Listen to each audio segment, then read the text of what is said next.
All right, we're good to go. 4 minutes past the hour. Dr. Wilmer Leon here. Inside the Issues is where you are. Sirius XM 126. View that's evidence. Thelonious Monk Quartet with John Coltrane at Carnegie Hall, 1957 recording, a 2005 Blue Note release. And there was such a span of history between the recording and the releases because nobody realized that it had been recorded. They knew the concert had taken place with Monk on piano, Train on tenor, Ahmed Abdul Malik on bass, and Shadow Wilson on drums, but they did not know it had been recorded. And oh, what a recording it is. Phenomenal. People will tell you it's one of the best recordings of Monk ever. It was at Carnegie Hall. Phenomenal. Anyway, with all of that.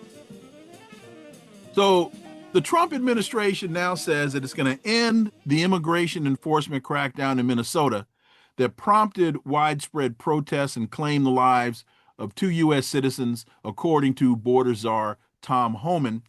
He announced this past Thursday, quote, "I have proposed and President Trump has concurred that this surge operation conclude," end quote. Homan said this at a news conference in Minneapolis. Quote, "A significant drawdown has already been underway this week and will continue to the next week," end quote. What does all of that mean? Well, for insight, let's turn to my next guest. He's an American historian who holds the John J. and Rebecca Moore's Chair of History and African American Studies at the University of Houston.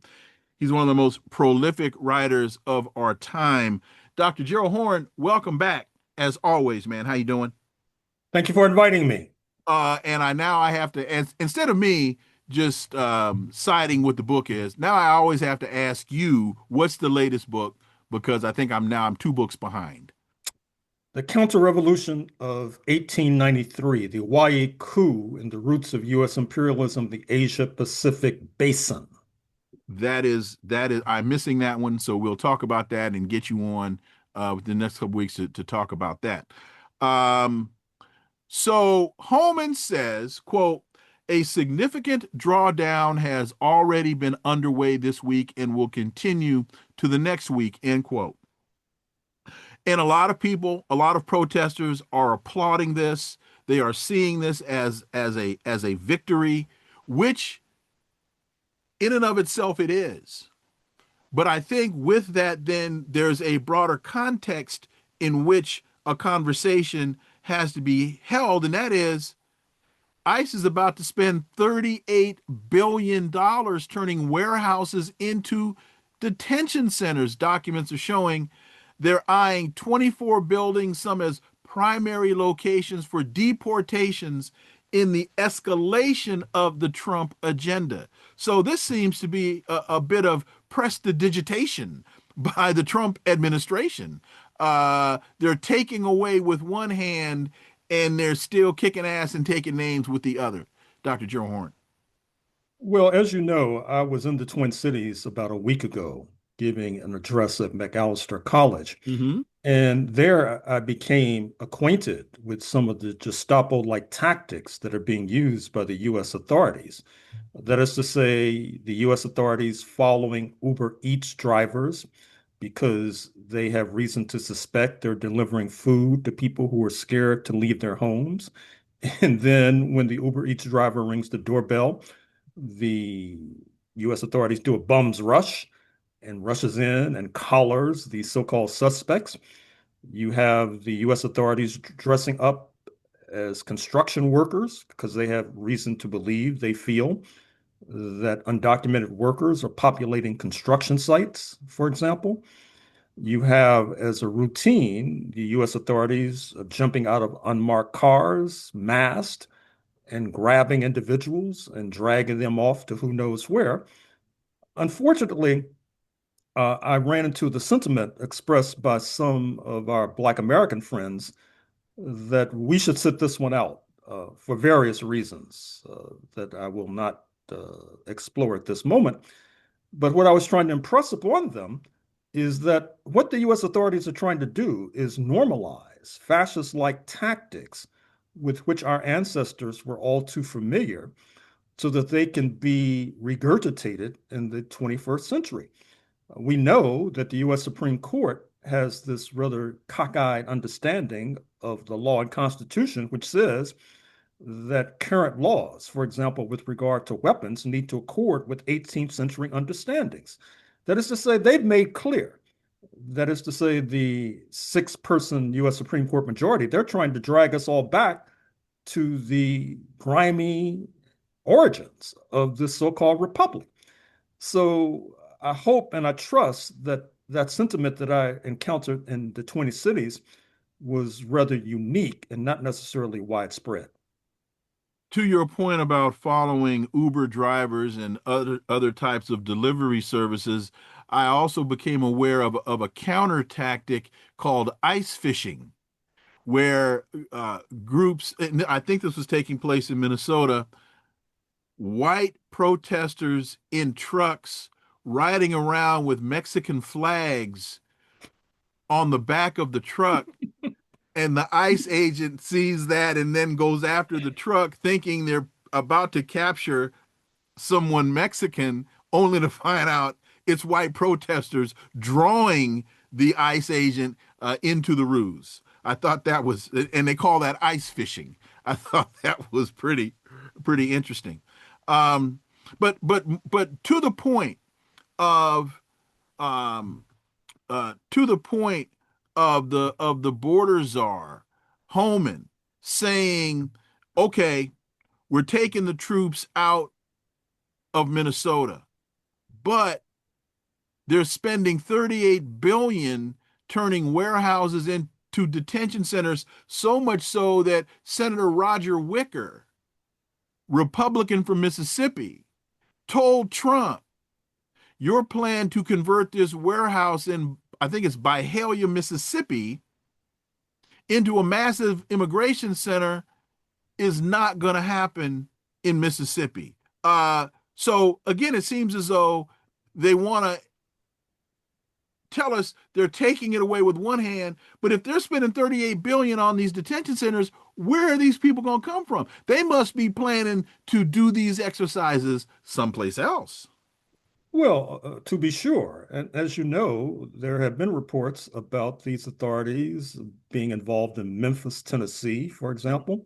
I think it's fair to suggest that this is a tactical retreat from the Twin Cities, not a strategic retreat. What I mean is, as your comment tended to suggest, they ran up against a brick wall of opposition with regard to an organized population in the Twin Cities. It was delivering bad pictures for television, Mm-hmm. as one Republican congressman told Mr. Trump. And Mr. Trump, always with an eye to the ratings, decided that the better part of wisdom was to withdraw from the Twin Cities so that these forces can be repositioned elsewhere. To that end, I would point you and your audience to a very disturbing article in this morning's New York Times from Dilley, Texas. Dilley Mm-hmm. is a doozy. What I mean by that is it's a detention center for children, Mm-hmm. quite frankly. Uh, you have teenagers, 8-year-olds, 9-year-olds, all detained. Uh, and the takeaway that has not left me to this moment is that this Dilley facility is replete and full with sick and sad children.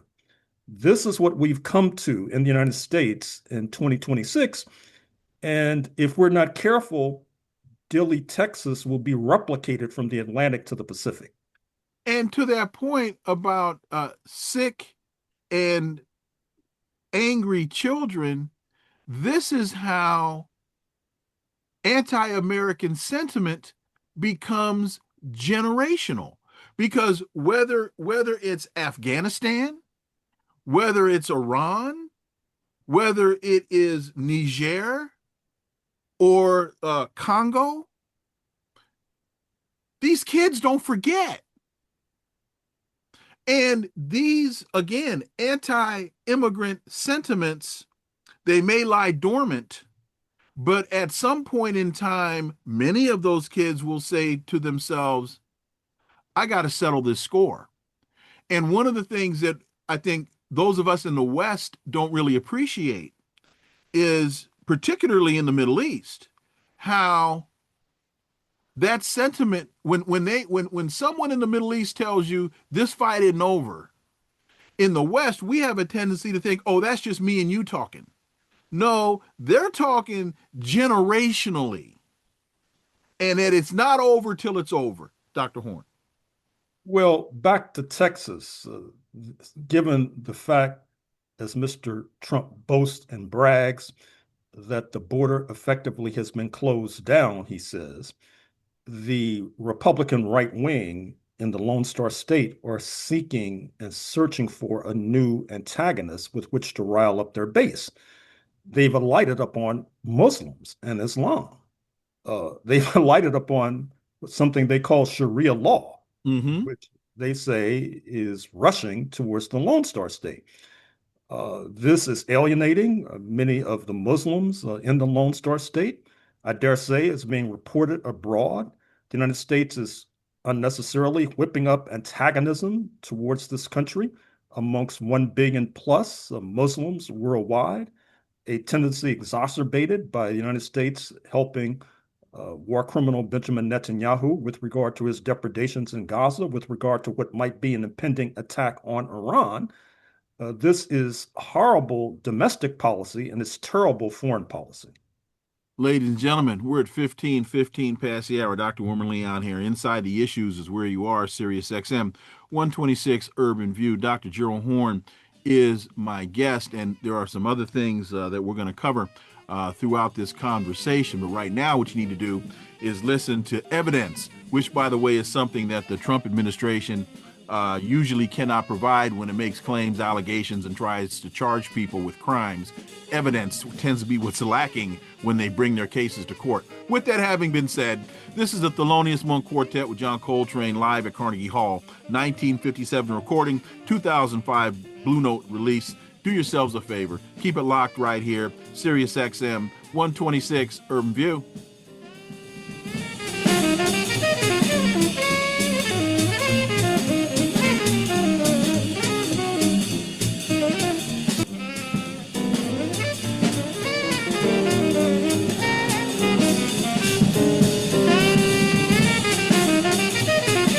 All right, good to go. Evidence. The Thelonious Monk Quartet with John Coltrane at Carnegie Hall, 1957 recording, 2005 Blue Note release. Dr. Wilmer Leon here. Inside the Issues is where you are. Sirius XM 126 Urban View at 19 past the hour. Dr. Gerald Horne is my guest. And Gerald, thanks so much for staying with me. You had a footnote that you wanted to add to your analysis from the previous segment. Well, I would like to think that one of the reasons there was this hasty retreat from the Twin Cities is because of events like the one that I held at Macalester College, where it was an overflow crowd, both in person and online. And I think that crowd was generated by my message, which I think all of us need to think about more deeply as we approach the 250th anniversary of the founding of this so-called republic, which is that contrary to popular opinion, that is to say, a so-called revolution erupting in 1776, it was really the erupting of a counter-revolution. And we go on to talk about the attempt to overthrow the Cuban Revolution, the attempt to overthrow the Iranian Revolution, the successful attempts to overthrow revolutions far and wide over recent decades. We really have to come, it seems to me, to that conclusion before counter-revolution actually sinks its talons more deeply into our flesh on these shores. So, if you could quickly explain, because again, most of us that took either American history or civics or however you wanted to define it, we were taught that as it relates to the American Revolutionary War, that taxation without representation being tyranny was the motivation of the colonialists picking up arms in response to the king imposing taxes upon them. And your premise is that was not the revolution, that it was a counter revolution. Counter to what? Counter to overthrowing indigenous Native American polities, counter to extending and expanding the African slave trade. Recall that one of the results of 1776 was that London, which had lost its major market for enslaved Africans, speaking of North America, was then pushed towards abolition decades before the United States was pushed in that same direction by a bloody civil war that led to the deaths of 700 to 800,000 individuals. And with the success of the anti-enslavers, if you like, you began to see this extended. I just mentioned my book on the counter-revolution of 1893, the overthrow of the Hawaiian monarchy, a modernizing monarchy that had electricity and telephones well before many on the mainland did. I could go on in this vein, but I'm sure your audience is familiar with this unfortunate history. And if I've got my time correct, you're in your counter revolution, you're talking about how the Sandwich Islands became the Hawaiian Islands. Well, to a degree, I mean, they carry both names before 1893 and to an extent after 1893. But what I'm talking about is the overthrow of the indigenous rulers and leaders and their replacements by these Euro-Americans, right, who supposedly were anti-monarchy and pro-republican, small r. Okay, got you.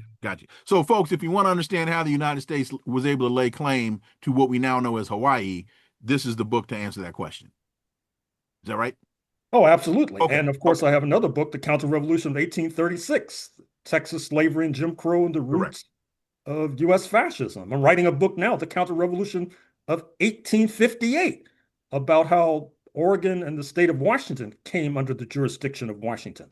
That is to say that at least one benefit of this tragic history is that it's provided much raw material for a historian like myself. The latest Epstein file dump by the so-called Department of Justice has resulted in a number of high-profile individuals being named. One of them, Microsoft co-founder Bill Gates. And within these documents, there are allegations of Gates's ties to the sex offender, the predator, Epstein, including claims that Gates hid a sexually transmitted disease from his wife after contact with quote unquote Russian girls, end quote. Your thoughts about this entire exploit, particularly as we look at Pam Bondi's just utterly ridiculous performance before the Senate, demonstrating to me what tends to happen to bullies when they get cornered and exposed, the ad hominem attacks and all this other kind of foolishness. Dr. Gerald Horne. Well, the Gates episode #1, it was featured on the front page of the Financial Times of London about a week ago today.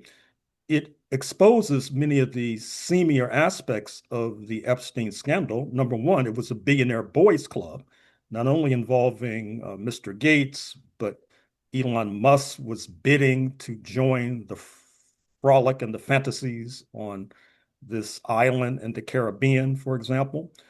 We know that the leader of Dubai Ports World, another man of means, was just sacked because of very disturbing emails exchanged with Mr. Epstein about torture, for example, torture of women, presumably. Mm-hmm. And then the Gates scandal exposes another aspect that has not received as much attention, which is that the exploitation of Eastern European women after the collapse of the socialist camp in that part of Europe. It's a Russian woman, supposedly, who gave Mr. Gates a sexually transmitted disease.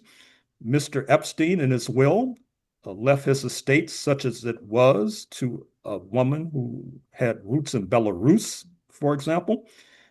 Going back a few more years, we know that the first and third wives of the current occupant of the White House, Mr. Trump, his first wife, Czech, his current wife, Slovenia, a former province of socialist Yugoslavia. And that is something that bears investigation, as well as the Israeli connection. That is to say, he was clearly an asset, if not an agent, of Thank Israeli you. secret intelligence, for example. And this has splattered the already damaged reputation of former Prime Minister Ehud Barak, who was quite close to Mr. Epstein, by the way. So we look forward with eager anticipation to the release of millions of more pages from the Epstein dossier. You just hit on something that I've been saying for a while, and that is the Democrats, in a number of instances, they love to focus on these things for the titillation of them, but they don't really want to get to the crux of the issue to solve a problem. So we hear all of this discussion, and you mentioned the pedophilic proclivities of this billionaires boys club. But at the end of the day, the question to me is why? Why was this thing created? And my supposition is intelligence, that this was a honeypot. This was Mossad knowing that if they provided a space for people such as Prince Andrew and Bill Gates and many of these other people, that they would be able to develop compromise on these people and be able to leverage them when the leverage was necessary. And I don't hear the Democrats making that point. Well, I would like to add a few more footnotes to what you've just said. I mean, first of all, it's rather curious, is it not, that the negative repercussions have hit in Europe more in a more damaging fashion Mm-hmm. than in the United States of America, which is the site of the scandal. Lord Mandelson, the former British ambassador to the United States, sacked. He's sharing intimate details about British government finances with Mr. Epstein, and that's another issue as well. Mr. Epstein was a source of all manner of intelligence, including financial intelligence that could be used for insider trading, that could be used to pad the wallets of his billionaire friends. And then there's the curious case of Howard Lutnick, the Secretary of Commerce, Mm-hmm. who admitted and before Congress, he took his whole family Right. to Epstein's Island And his nannies. and nannies. That's what I just said. Nannies. And in an unembarrassed, after saying that after he had stumbled into the home of his next door neighbor, Mr. Epstein, he was so disgusted that he made a vow that he would never set eyes on this disgusting figure again, but instead he brought his whole family to this Caribbean island. I think what it reveals also is the depravity of the US ruling class and Mm-hmm. helps to illustrate why they're not qualified to rule yet another hour. The problem, of course, is that our side, our team, we're not sufficiently organized, at least as of this moment, to push them out of office and reclaim power, and of course, send these transgressors to a life behind bars. And let me just make two other points on this. And that is, folks, this whole idea of this being tied to intelligence is not just a conspiracy theory. Victoria Ward wrote an incredibly revealing piece on this, where she quotes at the time Department of Justice attorney Alex Acosta being told, hands off Epstein. He is intelligence and above your pay grade. And we know that Ghislaine Maxwell's father, Robert Maxwell, operated on behalf of the Mossad. So again, even though the Democrats don't want to talk about this, and why they don't want to talk about this, Me don't know. But when you start connecting the dots, I think what you'd find out is if they did start talking about it, there'd be a whole lot of other people in the pool that they don't want to identify. And if you want to comment on that, we can do that on the other side. Dr. Horne, we're at 32 past the hour. Dr. Wilmer Leon here. Inside the Issues is where you are, Sirius XM 126 Urban View. Dr. Gerald Horne is my guest. And right now, this is evidence. And that's what we're talking about here, folks. Evidence. This is Thelonious Monk Quartet with Train at Carnegie Hall, 1957. Keep it locked right here, Sirius XM 126 Urban View.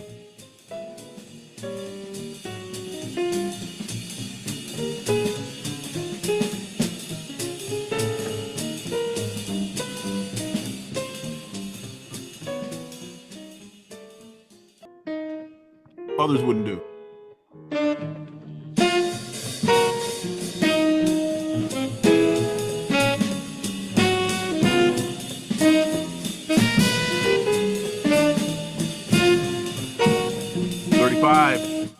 Thirty-five past the hour. Dr. Wilmer Leon here. Inside the Issues is where you are, Sirius XM 126 Urban View. That's evidence. That is Thelonious Monk Quartet with John Coltrane at Carnegie Hall, 1957 recording, 2005 Blue Note release. We're at 35 past the hour. Dr. Gerald Horne is my guest. And Dr. Horne, the Cuban government is now facing its biggest test in decades after President Trump has cut it off from Venezuelan oil and threatened tariffs against anyone that is supplying it. There are a couple of elements here. Let's just start off with your thoughts on, and of course, this is post the kidnapping of Venezuelan President Nicolas Maduro. What signals is this sending to you, Dr. Horne? Well, I'm afraid to say that Mr. Trump is barreling towards a crisis. I'm sure we'll have time to discuss the crisis in Iran, but Yes. This crisis with regard to Cuba has earmarks of the 1962 missile crisis, which brought the world to the brink of nuclear destruction. What I mean is the US press has not covered adequately the fact that these gigantic Russian transport planes have been landing on the island in recent days and weeks, presumably unloading military materiel. The Wall Street Journal had a scare article a few days ago where they suggested that the Cuban military was about to collapse, which I saw as a journalistic attempt to egg on the White House towards some sort of adventurism. We know that Mexico, which presumably has backed off sending Cuba oil, has been sending tons of material aid. We also know that China has been doing the same thing, and I presume that Vietnam is acting similarly. So Washington is barreling towards a global crisis, an international crisis, and I'm afraid to say that Secretary of State Marco Rubio, who just spoke at the Munich Security Conference in Germany, is the man at the controls, because we know that his family departed the island in 1956, although he has been a spokesperson for the notorious South Florida, Miami Cuban American population. He was not able to prevent the dispatching of undocumented Cubans from these shores to Guantanamo, believe it or not. And Mr. Trump might be trying to compensate by seeking to accomplish the dream of Mr. Rubio and others like him, which is overthrowing the current regime in Havana. I'm glad that you brought up the parallel between the Cuban Missile Crisis, because I have been drawing that parallel as well. And particularly with the discussion that Russia is sending material and apparently getting ready to send oil into Cuba. Why do you think, do you have any insight into why Russia is so inclined to back Cuba now, when it seems as though, and I underscore seems as though, when the rubber hit the road in Venezuela, they did not respond as many of us thought they would? Well, I think many were taken by surprise on January 3rd, 2026. Many of us expected a more muscular response by the Venezuelan authorities. And Cuba is different. Number one, the societies are different. The Cuban society is a well-armed population, and they're ready to rumble. Despite the hardships, the bulk of the population, they have maintained centuries of not wanting to be part of the United States of America. And I think as well that both Russia and China have understood the import of the national security strategy enunciated by Mr. Trump in November, December 2025, which is not necessarily confronting these two giants frontally, but picking off one by one their allies, particularly their allies that have petroleum, such as Venezuela and Iran in the first instance, and then making a demonstration project of picking off their ally in Havana. I think that both China and Russia are drawing a line in the sand and saying no further. And of course, Mr. Trump has overextended himself by simultaneously taking on the Europeans over Greenland and Denmark. So if we follow the adage or the acronym TACO, Trump always chickens out. Do you think that particularly Russia, at least up at this point, ignoring the threats of response from the United States and further sanctions against the United States, that this is where they're really going to test Donald Trump's mettle? Well, I would say that the real test will come with regard to Iran because it's closer to the borders of Russia. Mm-hmm. It's closer to the borders of China. It's seen as much more of direct threat. Of course, Iran has 90 million plus population, Cuba only 9 to 10 million. What about Azerbaijan as well, in terms of where Well, Trump wants to play in Azerbaijan? Well, you know that J.D. Vance, after going to the Milano Olympics, wound up in Armenia and Azerbaijan in the last week or so. Mm-hmm. We know that after the Munich Security Conference, Mr. Rubio is headed to Slovakia and to Hungary, not far distant from Russian territory as well. So things are really heating up. But once again, to make the point that I made a moment or two ago, I'm not sure if our side is really prepared for what is about to explode. And when you say what is about to explode, is that in reference to trying to further press or blur the line with Iran? Well, Iran for sure, because I think that despite sending these aircraft carriers, this armada, this flotilla to the shores of Iran, Mr. Trump is nervous because there are not sufficient missile interceptors in the region to prevent Iranian missiles from reaching all of the U.S. military bases in that part of the world. I dare say that the purpose of Mr. Netanyahu's seventh visit to the United States since January 2025, just this past week, Mm-hmm. was to encourage Mr. Trump to move ahead aggressively. I inferred from his social media posts that he was not so inclined as of that particular moment.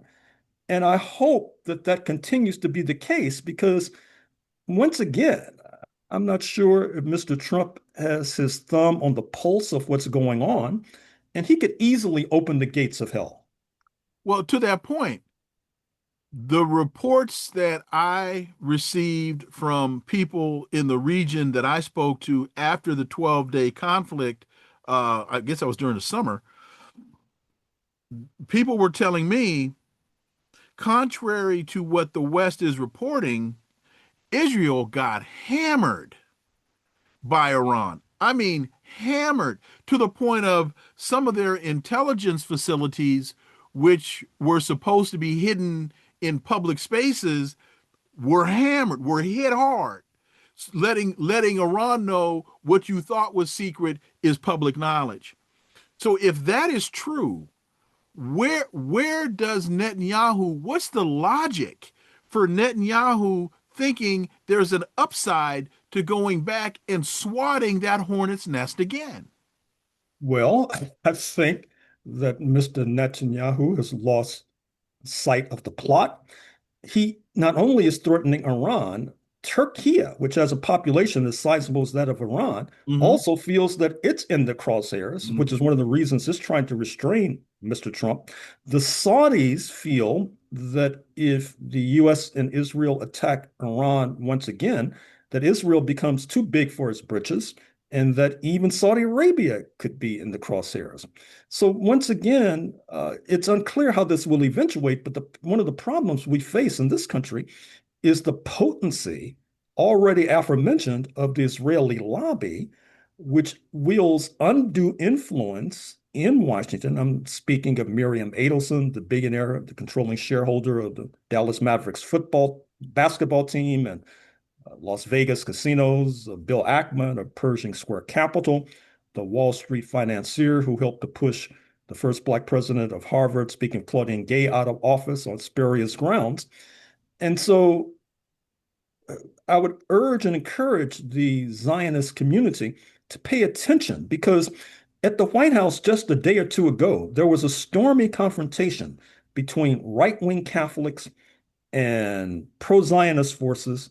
The former are growing by leaps and bounds. We know that a majority in the U.S. Supreme Court are Catholics and sympathetic to these right-wing Catholics.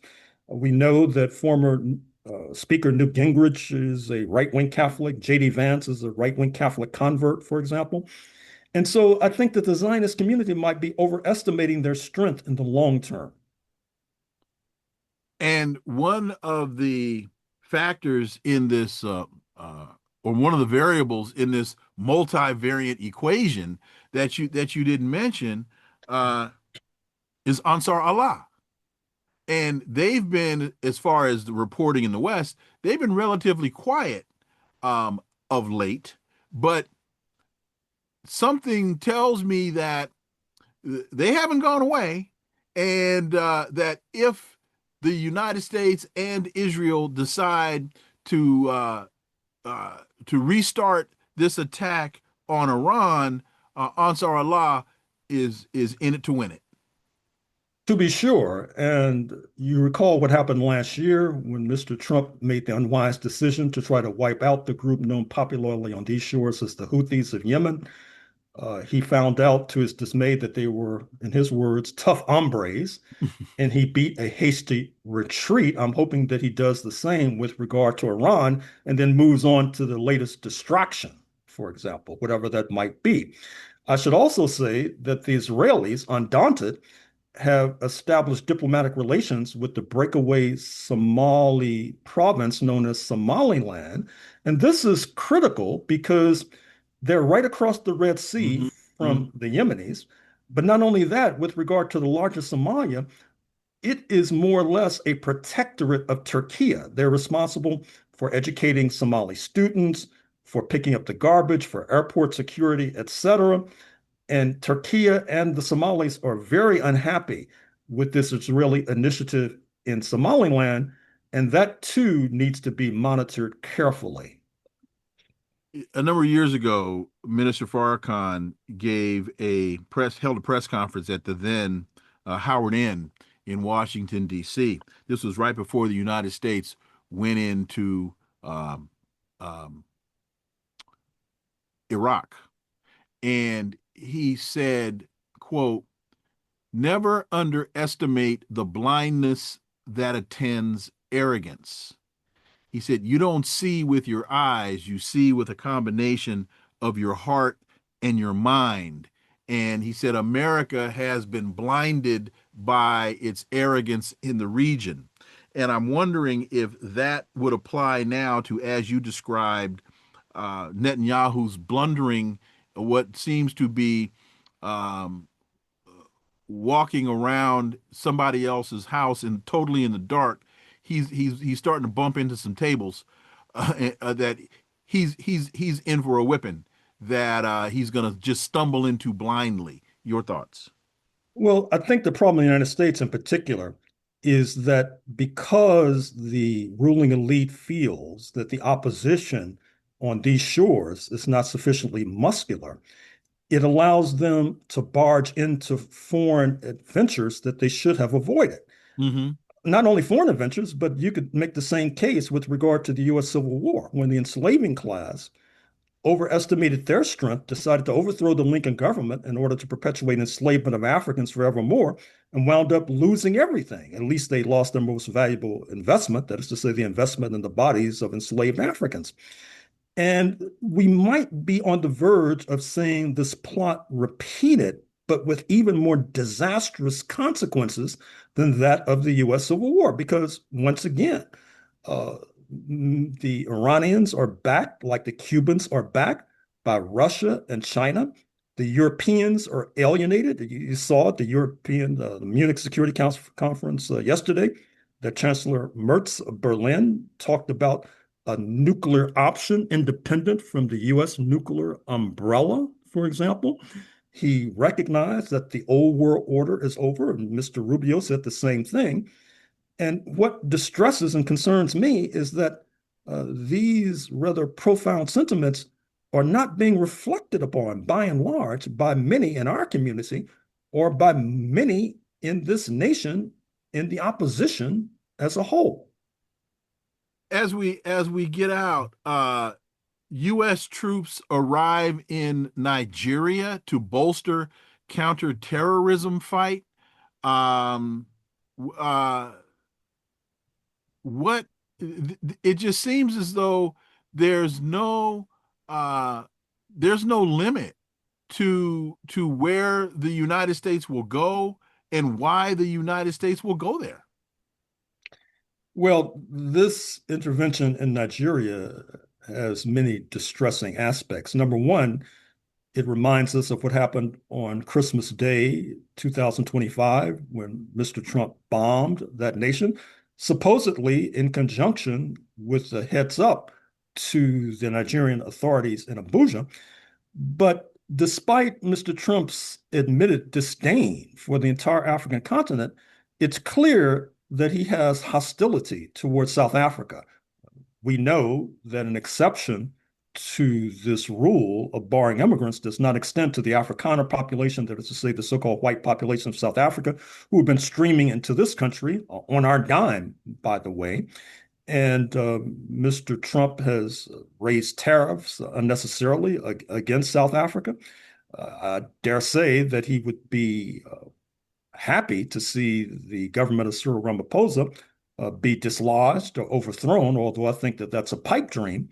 And so we have to pay attention to the sending of U.S. troops to Nigeria because there's a certain contestation between Nigeria and South Africa with regard to who is the big dog on the African continent. They keep switching roles with regard to who has the largest economy. Some statistics say that it's Nigeria, others say it's South Africa. But in any event, this is a situation well worth monitoring.